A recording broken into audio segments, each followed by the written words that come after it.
Hello everyone, and thank you for attending today's 2022 Business Litigation Webinar Series, Defending Class Actions. Before we begin, we wanted to cover a few housekeeping items. If you have any questions during the webcast, you can submit them through the Q&A widget at the bottom of your screen. We will try to answer these during the webcast, but if a fuller answer is needed or we run out of time, they will be answered later via email. A copy of today's slide deck is available in the resource widget. We encourage you to download any resources or links that you may find useful. You can find additional answers to some common technical issues located in the help widget at the bottom of your screen. The webinar is CLE accredited in California, Illinois, and Texas for 1.0 hours of general credit. Missouri is approved for 1.2 hours of general credit, and New York, transitional and non-transitional for 1.0 hours of areas of professional practice. We award CLE based on attendance for the entire 60 minutes. Due to changes in jurisdictional requirements, you will notice that we are no longer using automated pop-up attendance checks. As required, we will display secret words in 2 multiple-choice polls during the webinar. You will be required to select today's secret word from a multiple-choice list. Please respond to these 2 polls to demonstrate your continued engagement and to earn your full CLE credit. We value your opinions and appreciate your participation in the course.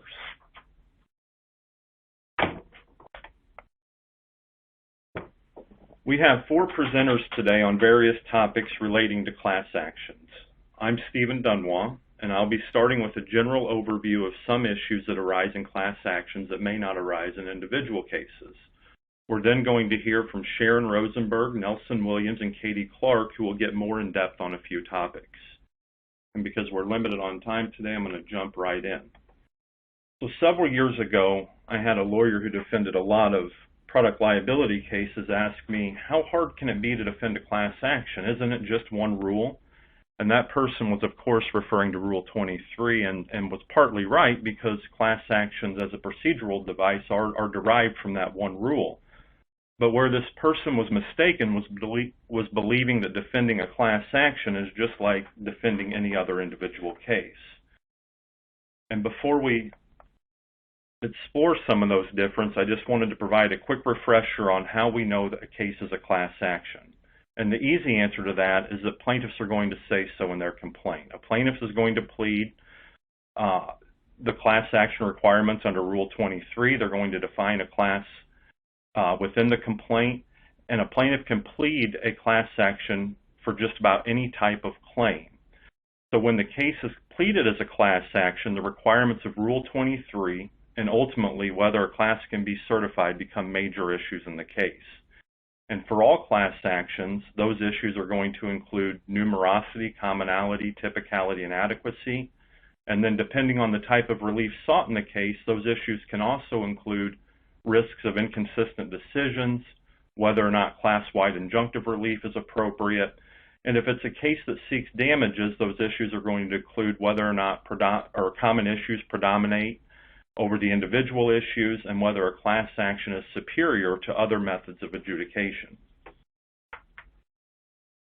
And if a case is a class action, there are different issues and different strategies than defending an individual action. And I'll say I've always thought of defending a class action as like being in a chess match. So like chess, there are strategies and decisions that are made in one area that will affect decisions in other areas. And there are also trade-offs that can ultimately affect the outcome. And those decisions generally fall into 3 different categories. So we have the named plaintiffs, and there you have to decide how are you going to attack their claims and can their claims be defeated before class certification. And we have absent class members, and can it be shown that their claims are different than the named plaintiff's claims such that a class should not be certified. And then we have the merits, and whether or not the case is going to go to trial as an individual claim or a class claim, what is the story that's going to win before the finder of fact? And just as an example of how these trade-offs might work, there may be a case where a named plaintiff has a particularly strong claim on the merits. And a defendant could spend all of its effort trying to defeat that claim on the merits. And the court may ultimately say, listen, defendant, I hear you, but it's a jury issue as to whether or not you're right on the merits or whether or not the plaintiff is right on the merits. And at that point, if the court has already decided that, the issue is basically lost as a class certification issue. And in that situation, it may be strategically better for the defendant to argue that the named plaintiff is in a much different position than the class members as to that issue, and it becomes a class issue instead of a merits issue. And I'm going to briefly touch on some areas where there are going to be issues unique to class actions, and hours could be devoted to any one of these, but with the time allotted today, I'm only going to be able to provide a high-level overview. And the first is with removal. So at removal, the decision has to be made early in the case because usually a defendant only has 30 days to remove. In most cases, federal court is going to be better for defendants in class actions because the application of the class certification standards is going to be more predictable. It's not always predictable, but more predictable. And with some rare exceptions under CAFA, federal subject matter jurisdiction is going to exist for most class actions. And then at the motion to dismiss stage, this is the defendant's first opportunity in a class action to attack the class allegations and to try to get those allegations dismissed or at least get the class narrowed. And some examples of where attacks can be or have been and can be successful include challenging a named plaintiff's standing to assert claims for a portion of a class. And this might be a situation like where a plaintiff who purchased a product in New Jersey is trying to assert claims for class members who purchased a similar or even a different product in Arizona. In other ways, a defendant might be able to attack the class allegations at the motion to dismiss stage would be to move for dismissal because there are fatal issues with the class definition. There are issues with whether or not it's a fail-safe class and other issues with how the class might be defined and whether or not that class is viable under applicable law.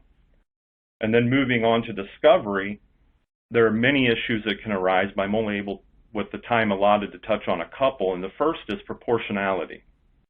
And just because a case is a class action does not mean that discovery has to be wide-ranging from the start. Some courts will agree that discovery should be proportional to only the named plaintiff's individual suit until the point where it can be determined if the individual claims are even viable. Motions can be filed to stay class discovery or to bifurcate discovery on named plaintiff's individual claims from class discovery, and if these types of motions are successful, that means that there's going to be a lot less discovery in the case up until the point where the court determines whether the individual claims are viable. And there are also issues of offensive discovery that are unique to class actions. The defendant, of course, is going to want to seek discovery that will aid in showing that the class certification requirements are not satisfied by plaintiff, and this could include things like showing differences between the claims of the named plaintiffs, or between the named plaintiff's claims and the class members' claims. And this type of discovery often requires a defendant to be creative in a class action. You might have to seek discovery from absent class members or third parties, and in some cases, the defendant may find it necessary or desirable to seek discovery even from opposing counsel on their adequacy in order to respond to the class certification motion. And turning to summary judgment, the point I wanted to make here is in many cases it makes sense for a defendant to move for summary judgment on the named plaintiff's individual claim prior to the plaintiff moving for class certification. And if the motion is granted, the defendant wins only as to the named plaintiffs, but the defendant also doesn't have to face the risk of class certification because the case will be over. And even if the defendant doesn't win summary judgment as to all the claims, the issues for class certification may be narrowed by the ruling on the motion if some claims summary judgment is granted on some claims but not others, or if the court makes certain rulings saying that plaintiff's claims may survive in one way but not another.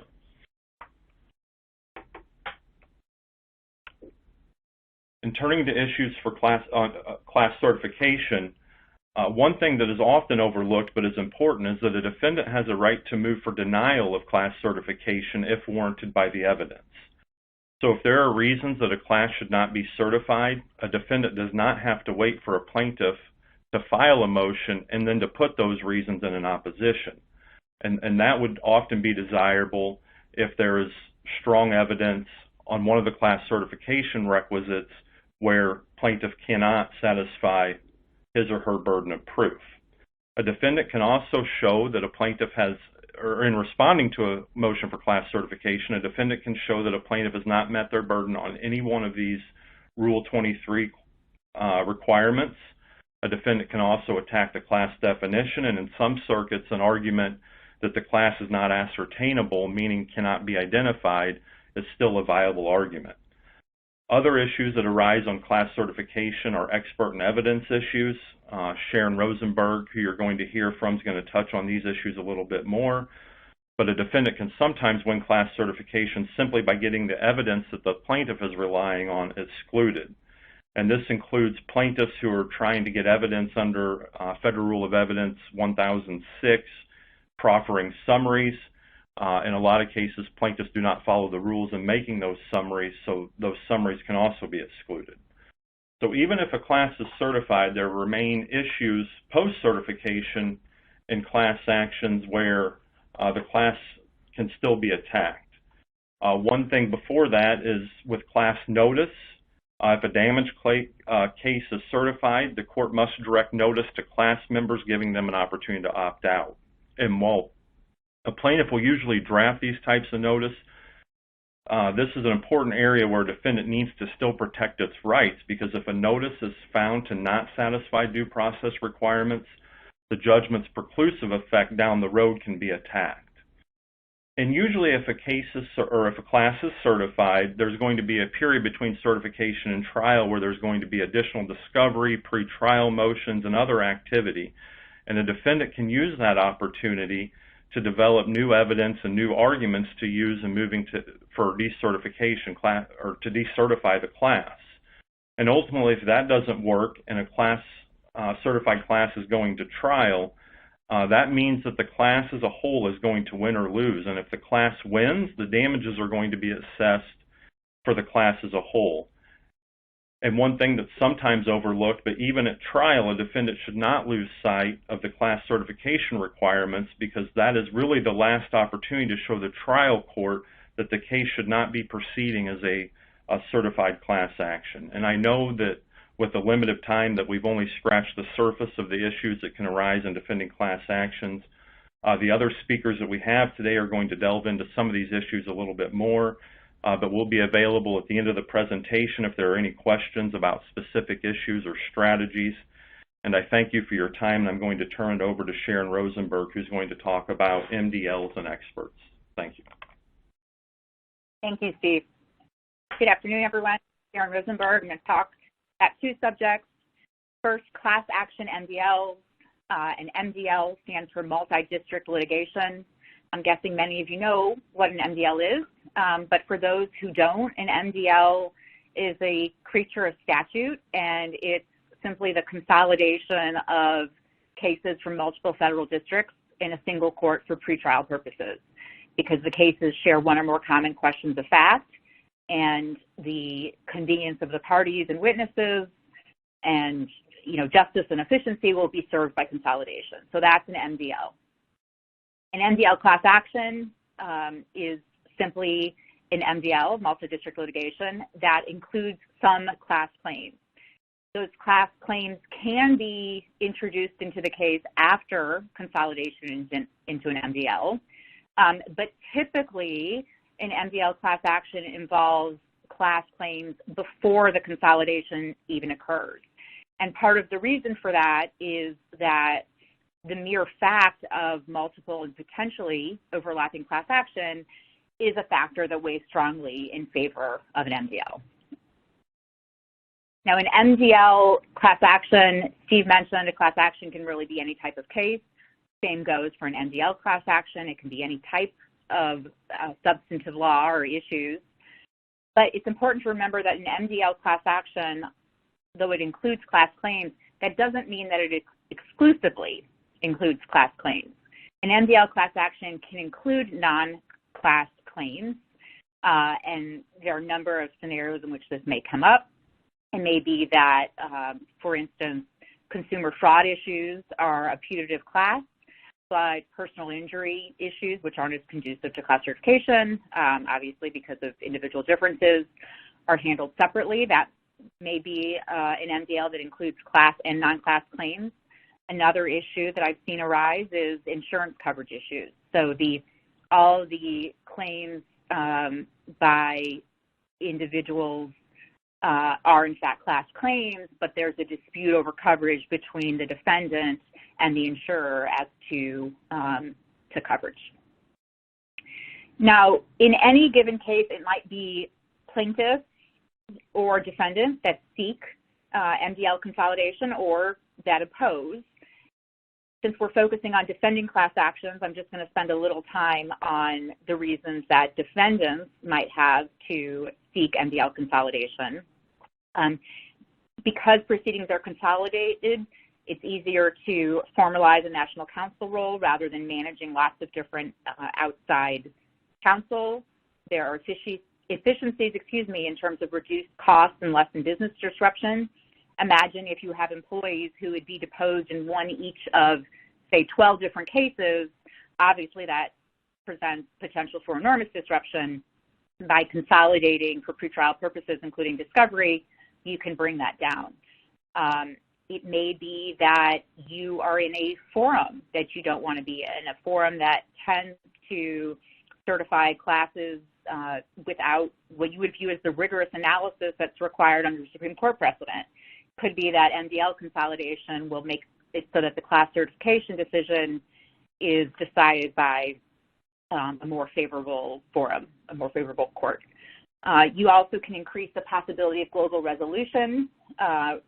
For instance, let's say you're dealing with single state classes and there's not necessarily a possibility of nationwide resolution.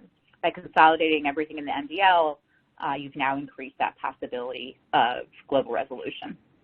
Those are just a few. Obviously, the list could be endless. However, it's not in every case that a defendant's going to favor consolidation of class action claims. There may be good reasons to oppose that. Again, for time reasons, I'm not going to spend time going through every reason, but I think one big one is that MDLs tend to have elevated profiles. We all know there are lots of ways that plaintiff's counsel look to find class action cases, but one way is to see who's already done the exact same thing and has enough momentum to bring actions to have it consolidated into an MDL.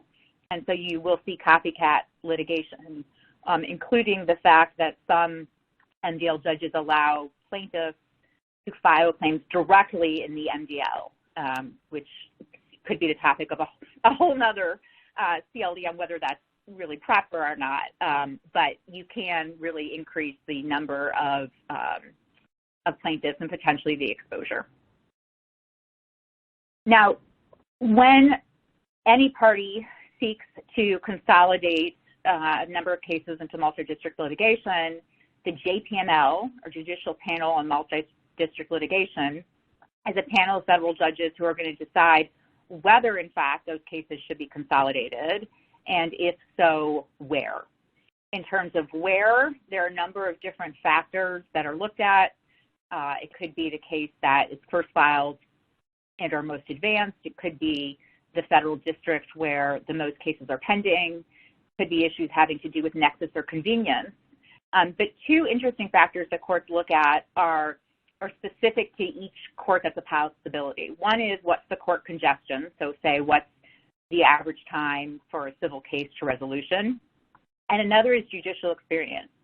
And in terms of judicial experience, they might look both at whether a particular judge has MDL experience at all, and that can go either way. Sometimes they like to give new judges MDL experience. Sometimes they tend to favor seasoned MDL judges. But also they look at judicial experience in that specific area. Say, is it a pharmaceutical case? Is it an ag case? Is it a specific industry, maybe aviation? And that will be a factor cited. That said, all of those factors I mentioned, there are unique cases where, as defendant, you can try to introduce other factors to try to get a more favorable forum. We had a case where we recently used a forum selection clause that most, but not all, plaintiffs had in place and used it to get the MDL consolidated there, even though there actually wasn't even a pending case there, which is not typical, but certainly there are all sorts of arguments that can be made for a favorable forum. The MDL, as I mentioned, is consolidation for pretrial purposes. And so really the MDL court is called upon to decide everything pretrial. That would be discovery, that would be pretrial dispositive motions, but for a class action, importantly here, it of course includes the certification decision, at least typically. There can be exceptions, but in the ordinary course, it will include class certification. So that leaves sort of two questions. What law does the MDL court apply to decide class certification, and what does the class certification briefing look like? First, what law applies? The majority rule, the overwhelming majority rule, is that the MDL court is going to apply the law of the circuit in which it's located. That is not, while its majority rule is not unanimous rule, the Southern District of New York, at least, has held that because Rule 23 is really enmeshed with trial considerations, that in fact, the transferee court should look to the circuit law of the transferor court. That may mean if there are overlapping class claims, that if you have a single MDL consolidated in, say, the Southern District of Illinois, they might be deciding law, for under Second Circuit law. They might be deciding under Eighth Circuit law, under Ninth Circuit law, depending on which courts the class claims came from. And then finally, there's a middle ground here, which is courts look to whether the choice of law would be outcome determinative. And circuit splits on issues of class certification could take up a whole hour. It won't get into those, but Steve mentioned, ascertainability for what standards does a court apply to the class definition and whether the class is ascertainable. That's an issue that could be outcome determinative, and so a court will look at that first before it decides which law to apply to class certification. As for what the briefing will look like, it may be the case that an MDL court will consider all class certification decisions together, but that's not always true. Sometimes it makes sense for a court to allow briefing on just certain states, often referred to as bellwether certification briefing for certain states, and then would issue a show cause order as to whether other states should follow suit. As defendants, plaintiffs may simply assume what's best for them, and particularly if you have a MDL judge who doesn't have a lot of MDL or MDL class experience, they may just assume that all briefing should happen together. So it's important as defendant to be proactive and suggest a case management order that really allows for the best resolution of the class claims.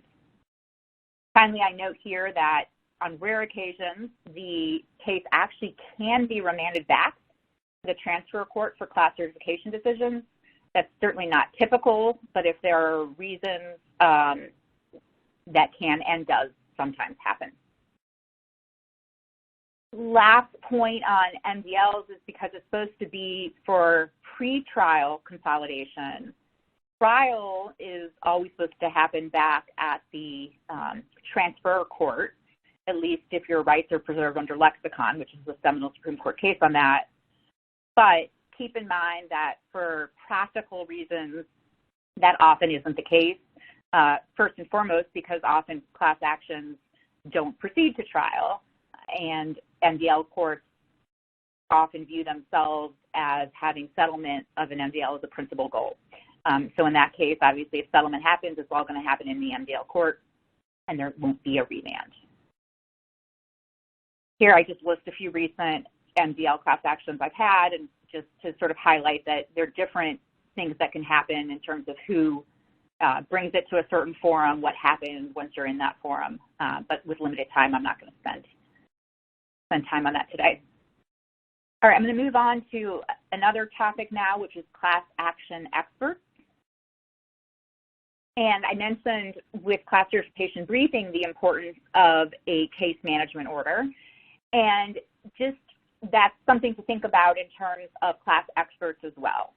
The scheduling order will obviously have discovery deadlines and will include class briefing deadlines, the class experts are an important thing that comes up in a case management order and that you should be thinking about with a class action very early on. Are you going to bifurcate class and merits experts? Typically, you do and you should. How are you going to have disclosure of class experts? Is it going to be simultaneous disclosures which some plaintiffs may argue for, or is it going to be plaintiffs disclosing first because they carry the burden, and then defendants offering any opinions, which would typically be rebuttal opinions? What's the timing going to look like relative to class certification briefing? Sometimes plaintiffs file their motion for class certification and at the same time disclose their experts, and then the defendant is forced to review the class cert, get their rebuttal opinions together, depose plaintiff's class cert experts, and brief all in relatively short order. So just another thing to think about. Now, another consideration for class certification experts is how much to touch on the merits or not. There's a natural tendency when you are the defendant and your company has been accused of bad acts, you want to defend yourself. You want to say, no, judge, they have it all wrong. We're not really the bad guy. They're not telling you the whole story. Oftentimes in a class action, that can be a very bad idea because merits defenses can support the predominance of common questions. So as you think about your class cert experts, their opinions and their reports, you have to, remember that this is not about defending yourself on the merits. This is about whether the requirements of Rule 23 are met. And you should also keep in mind, as Steve mentioned, that this is plaintiff's burden. Defendants shouldn't accept that burden. Challenges can be made to class certification experts. Typically, it would fall into one of the three buckets that I list here. Daubert, which of course would be true of challenges you'd make to experts in class and non-class situations alike. Then the other two are unique to the class action context. Comcast is a Supreme Court case that deals with damages, and it essentially is about the fit that's required between the damages methodology plaintiffs use and the theory of liability. There has to be that fit there. Tyson Foods is a Donning and Doffing case, a labor and employment case. That case allows statistical evidence to be used at the certification phase, but the Supreme Court cautioned that that may only be allowed in narrow circumstances. So there may also be challenges based on an expert's use of statistical or representative evidence that don't fall into the narrow circumstances that the Supreme Court allowed. We're going to pause briefly to go through the secret word, which is required to get CLE credit. So today's first secret word is CAR, and we're going to give you time now to select the correct secret word below. Again, the secret word is CAR.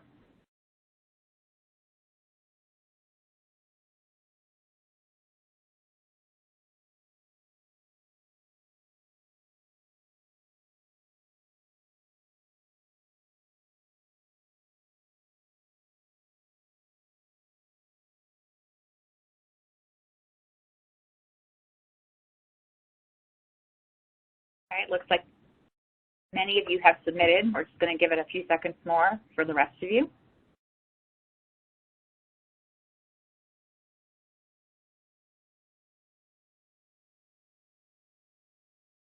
All right. Now, whether and how Daubert applies in class actions is not a completely settled question. The Supreme Court has sort of given us hints about it and expressed doubt over a district court suggesting that Daubert didn't apply to expert testimony at the class certification stage, but it said that in dicta only, and the question of whether and how Daubert applies hasn't been decided at the Supreme Court level. What does that mean? It means that the circuits, as is often the case when the Supreme Court doesn't decide an issue, have split. More courts have held that Daubert standards do apply at the class certification stage, just like they would apply at the merit stage. The 5th, 3rd, 7th, and 11th circuits are included there. The 8th Circuit has fashioned what it refers to as a tailored Daubert, which is really an intermediate standard. So essentially, it's a Daubert light, you might think of it. Other courts have held that Daubert doesn't apply at the class certification stage. The Sixth Circuit in particular had firmly held that and said that when we're looking at class certification, the evidence doesn't need to be admissible, and therefore expert opinion that's not admissible can still support certification. The Ninth Circuit has done something a little different, which is it purports to fall into the tailored Daubert category along with the Eighth Circuit, but if you look at how it's applied in practice, it seems like it may be closer to the Sixth Circuit than the Eighth Circuit. And that is all I have for you today on Class Cert experts, and I'm going to turn things over to Nelson Williams. Thank you so much, Sharon. Good evening or good morning to everyone. I appreciate you all joining us today. So one of the things that we are going to talk about now is what the class process looks like with respect to wage and hour litigation. So we've heard a lot about Rule 23 class actions and what that process looks like, but the class process looks a little bit different when we're talking about wage and hour litigation. And so the primary law where we're talking about wage and hour litigation is the Fair Labor Standards Act, which some of you might be familiar with.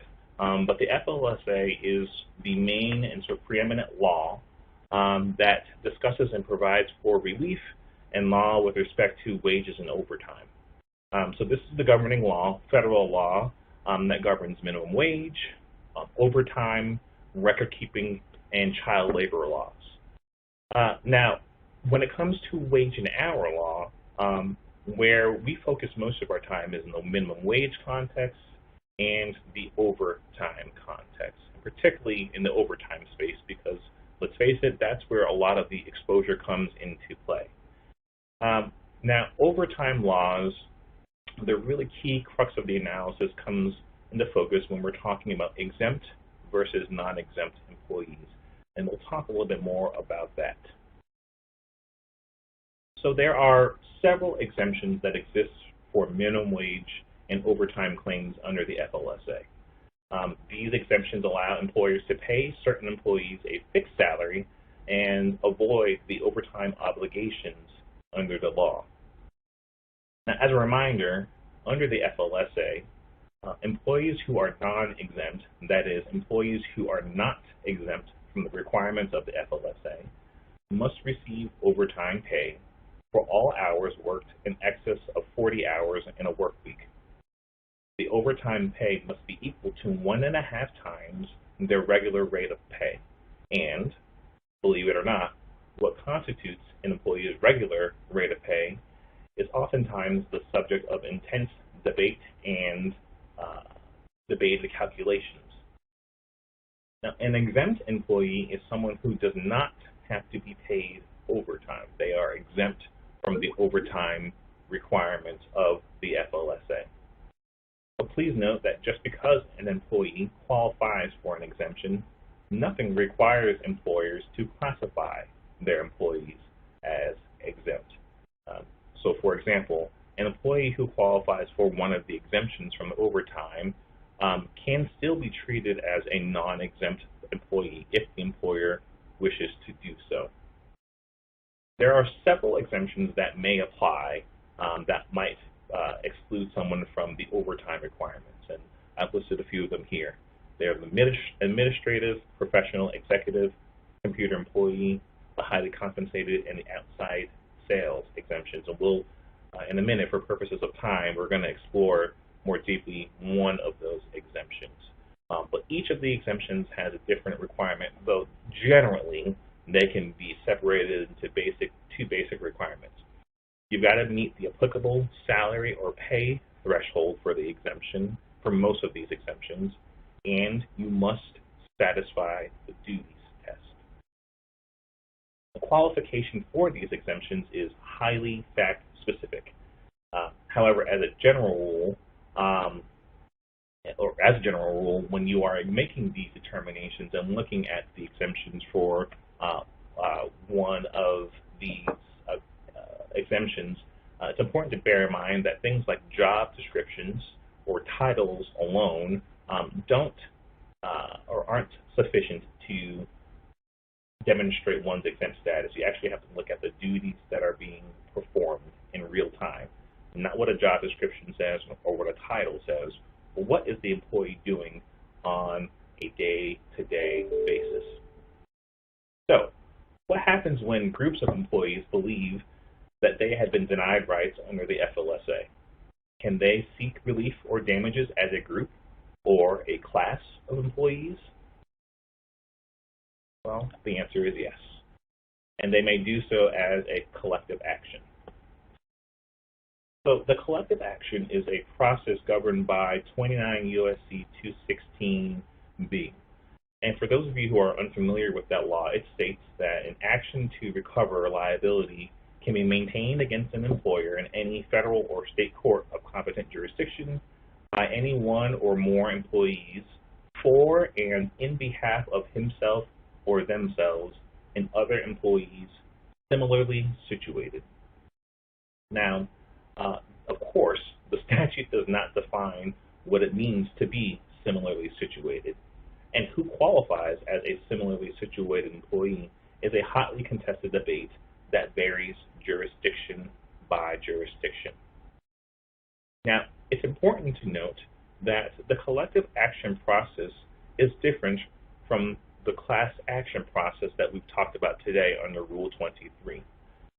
While there are similarities, and while the type of proof and or evidence that you might adduce or use, it might be similar, and in fact often is similar, the timing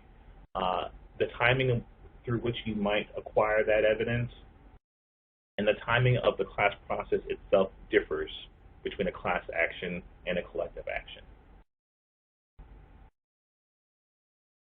So what does the collective action process look like? Well, in most jurisdictions, it is governed by a two-step process. First, you have the conditional certification process.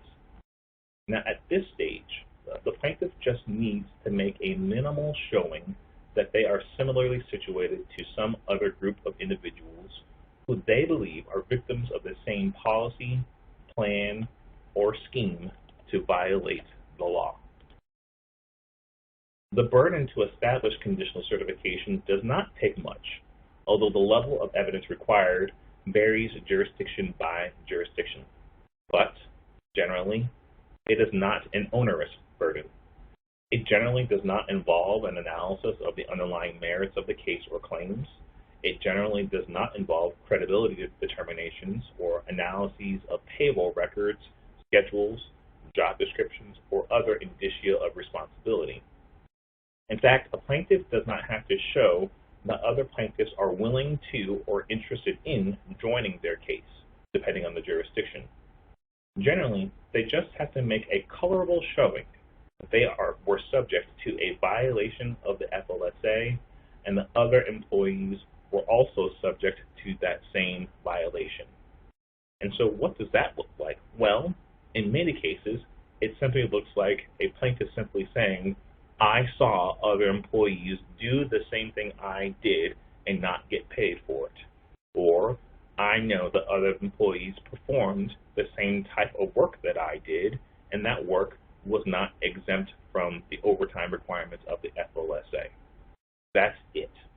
As one of my law partners likes to say, certain courts will conditionally certify a ham sandwich. And it's a joke that we say because oftentimes it really doesn't take a whole lot to make the conditional certification burden. Now, conditional certification is generally granted.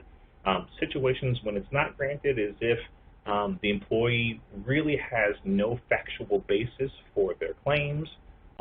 Sometimes an employer might be lucky enough to get some discovery conducted at that initial stage in which they can really show that the employer has zero basis for their claims. But generally, conditional certification is granted.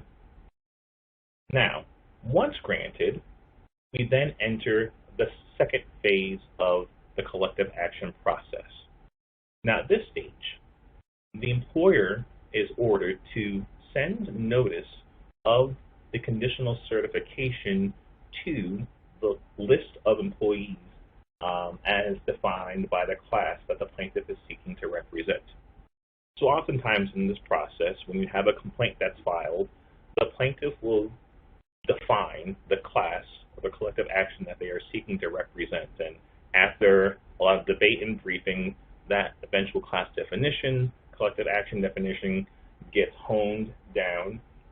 And after collective action, or excuse me, after conditional certification is granted, the employer is then ordered to send notice of conditional certification to the collective action class list. Now, this is where things really differ from Rule 23, because at this time, after the employer sends notice of the collective action to the list,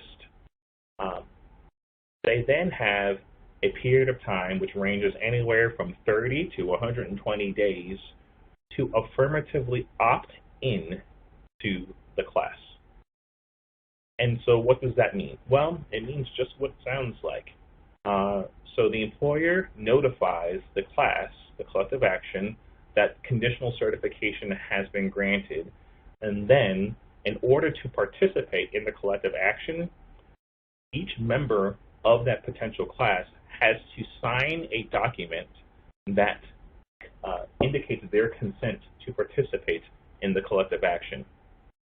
They have to sign the document, and importantly then, the signed document, the signed consent form to participate, then has to get filed with the court. And once filed, they are then part of the collective action.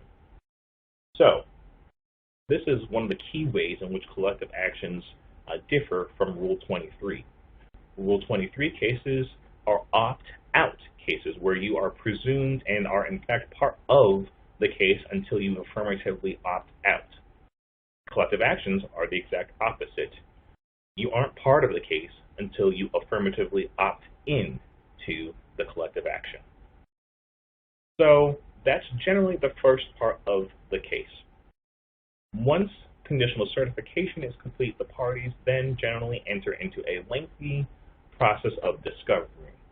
Depositions are taken, evidence is collected, and sometimes even expert witnesses are engaged in order to determine whether or not members of the collective action are actually similarly situated to one another.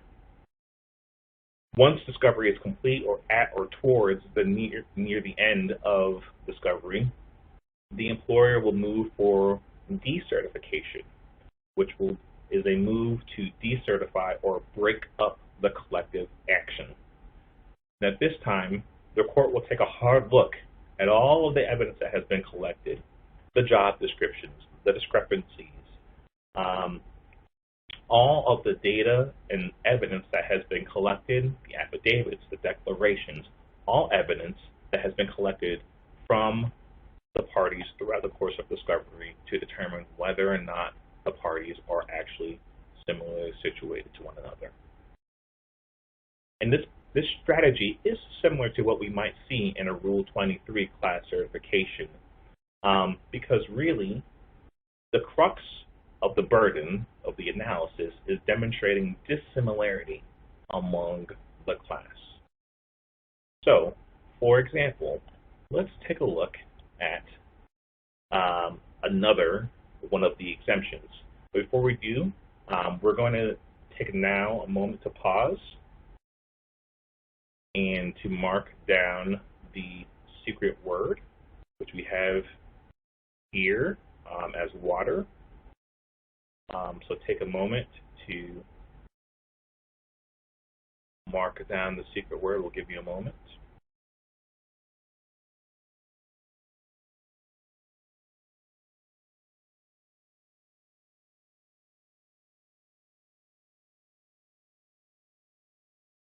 Okay.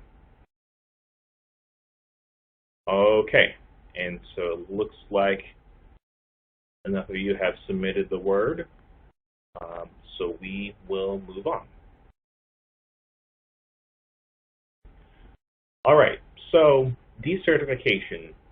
I wanted to take a little bit of time, and again, there's so much content here, We can't go into every exemption, but I want to give you a glimpse as to what the decertification process might look like with respect to one of the exemptions that we talked about. So again, as I mentioned earlier, one of the exemptions from overtime that sometimes employers can take advantage of is the executive exemption. Well, what's the executive exemption? It has a few different requirements. You have to have a salary of at least $684 a week.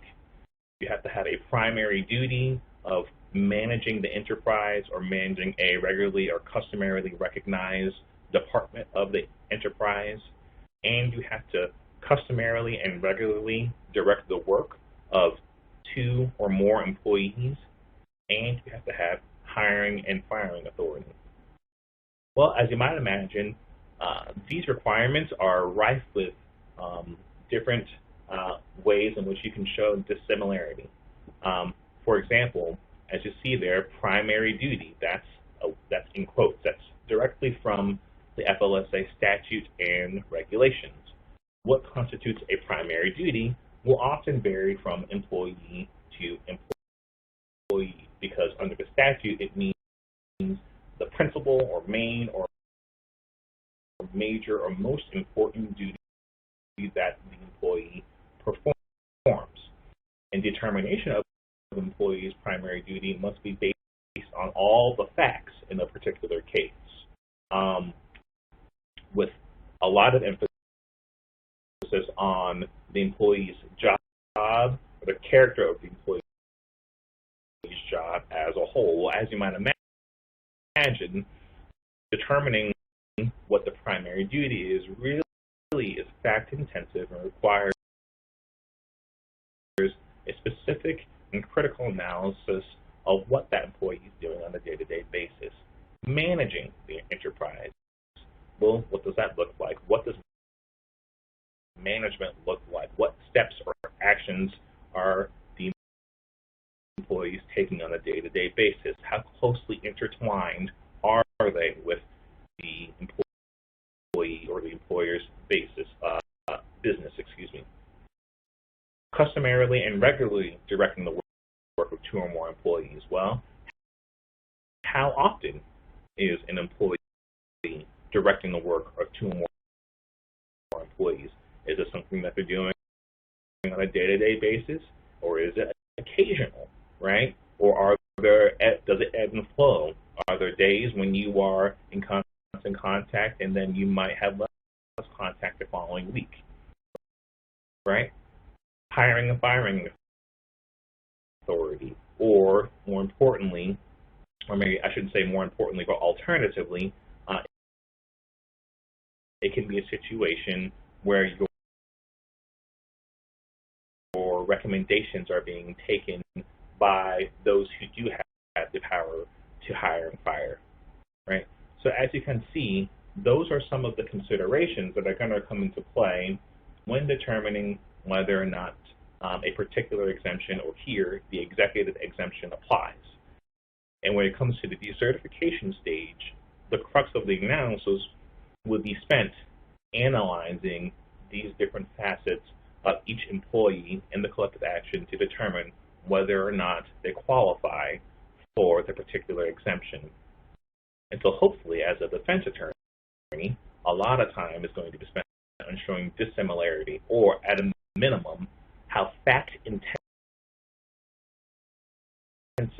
the analysis is. That you can't just make a broad stroke, sweeping generalization analysis to determine whether or not someone qualifies.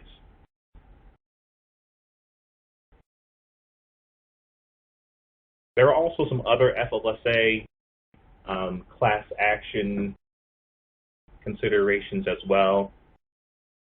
Donning and doffing has to do with putting on personal protective equipment, as some jobs require. And there's a whole body of case law out there that analyzes and examines whether or not that time is compensable.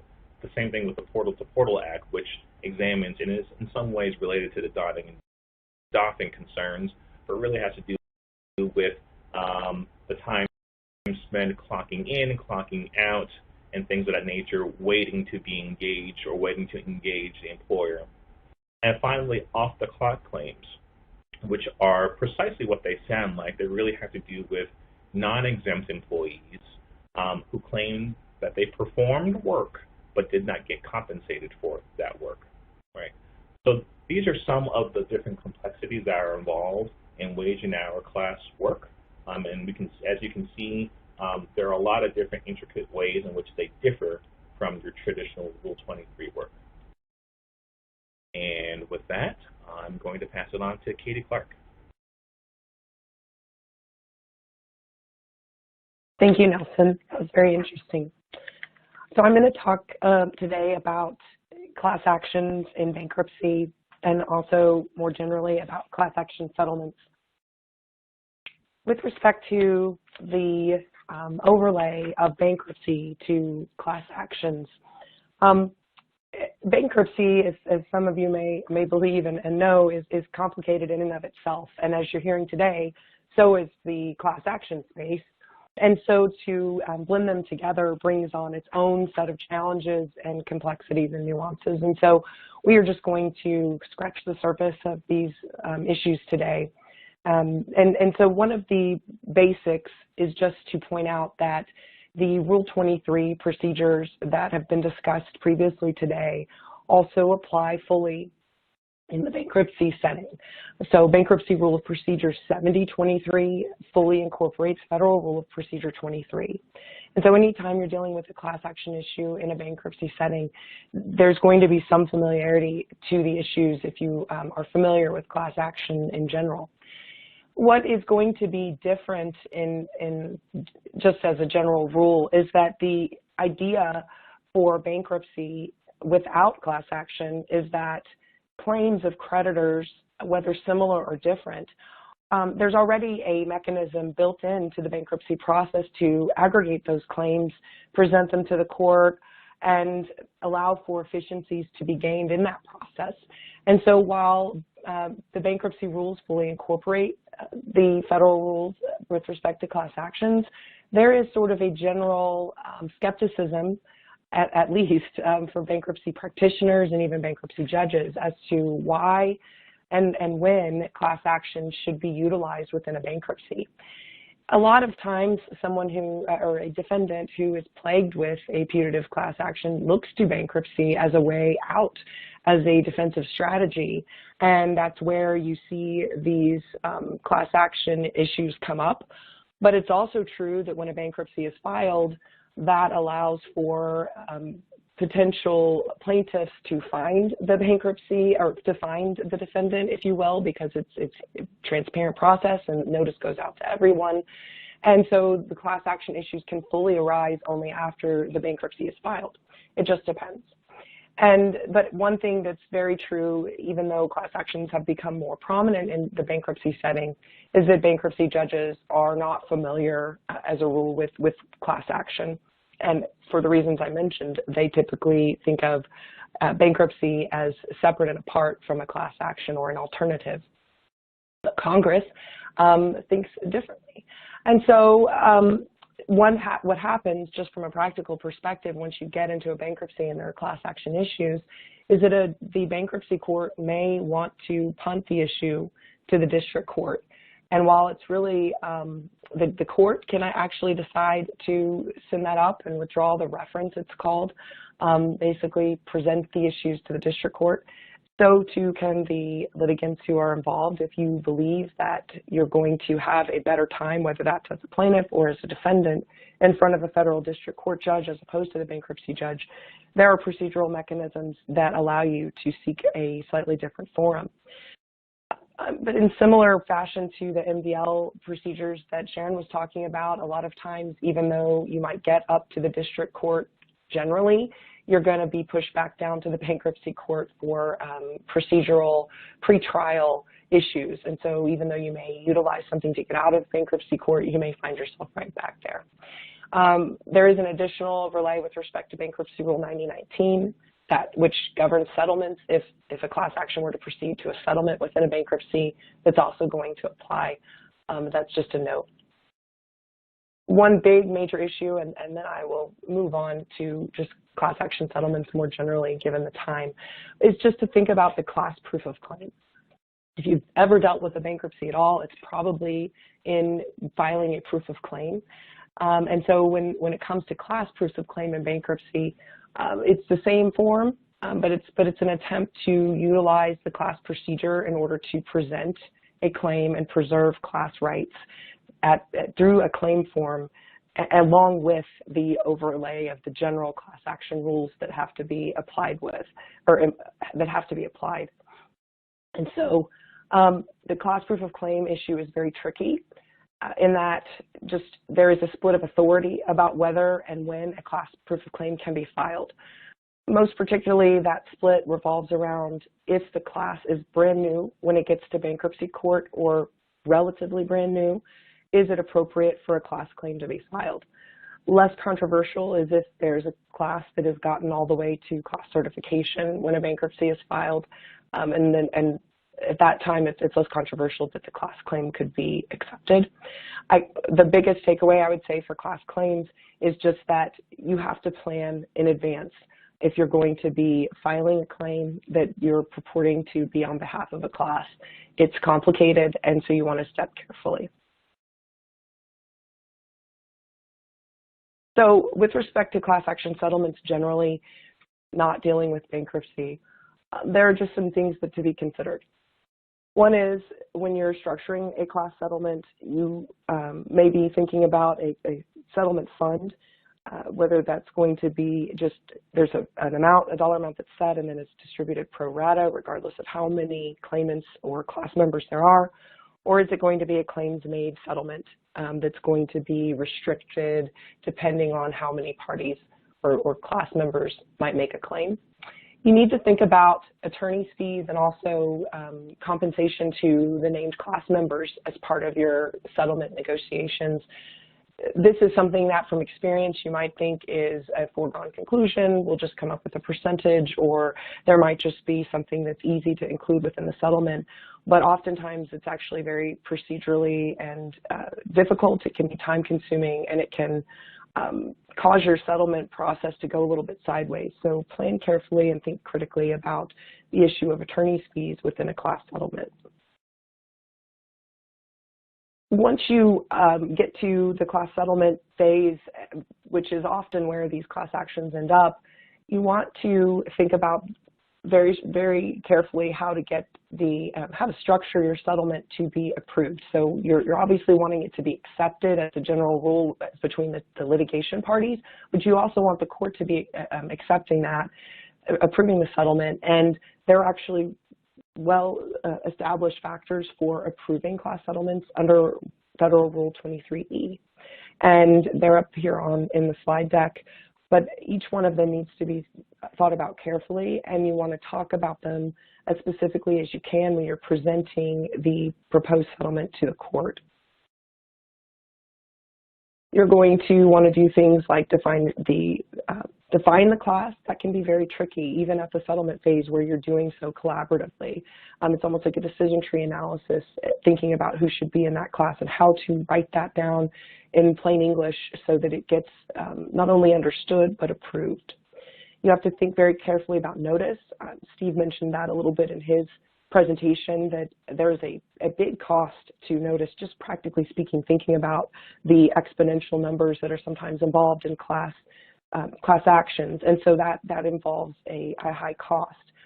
You also want to consider, what's going to happen to this class action if the settlement is not approved, and plan for that expressly within your settlement. When you're talking about giving notice of the class settlement, you're going to want to think about all of the timing that's required within the notice in terms of, is there an opt-out that's going to be required? How is that going to be presented? What's the timeline? What's an appropriate timeline for objections? And think about the time for briefing that you're going to have to do to get your settlement approved. These are some other considerations that, with respect to class settlements that we don't have time to go through, but one fair point is just that tax provisions are something that you want to be express about, that you're not giving tax advice, and there could very well be tax implications for a class settlement. So these are all things that are going to need room in your settlement documents and careful consideration. One of the things that you want to consider too is that class action settlement has its own process in terms of steps. There's a settlement preliminary settlement approval process that you'll want to go through, and this is one of the places where you can get your notice preliminarily approved. Think about it as sort of does everything pass the smell test? Are there any obvious specific considerations? You can have hard-fought preliminary approvals, and sometimes that can be protracted, but also it can help get to the final approval and make that sort of less painful and less time-consuming and less expensive. But this is all with the view that the preliminary approval is specifically with a view to due process, which also Steve mentioned at the top of the presentation. And so when it comes to class settlement, you can construct a proposal, but you need to be able to give notice that really talks about and describes that settlement, and also gives time for the settlement to be considered and for parties to respond if they're going to respond and come into the court. You want to remember that there is the Class Action Fairness Act notice. This is something that you need to build into your timelines to consider. It can impact. Sometimes you'll be in the heat of negotiations, and this may fall to the bottom because it is a mechanic that's in some ways built in. But nevertheless, you need to take care to include it within your settlement plan. And then with respect to the individual settlement considerations, this would be an early settlement. Without a putative class action, and that would be just something that I have seen it done with. You go through a mediation that's very early on in a case, and so it allows you to get to settlement, in short, without having to go through all of the steps that there are in the rules for getting to a class settlement, and so it can give you more room for creativity and maybe a more efficient and less expensive means to closing out a class action. And with that, I will hand it over to questions, if anyone has any questions on anything we've talked about today.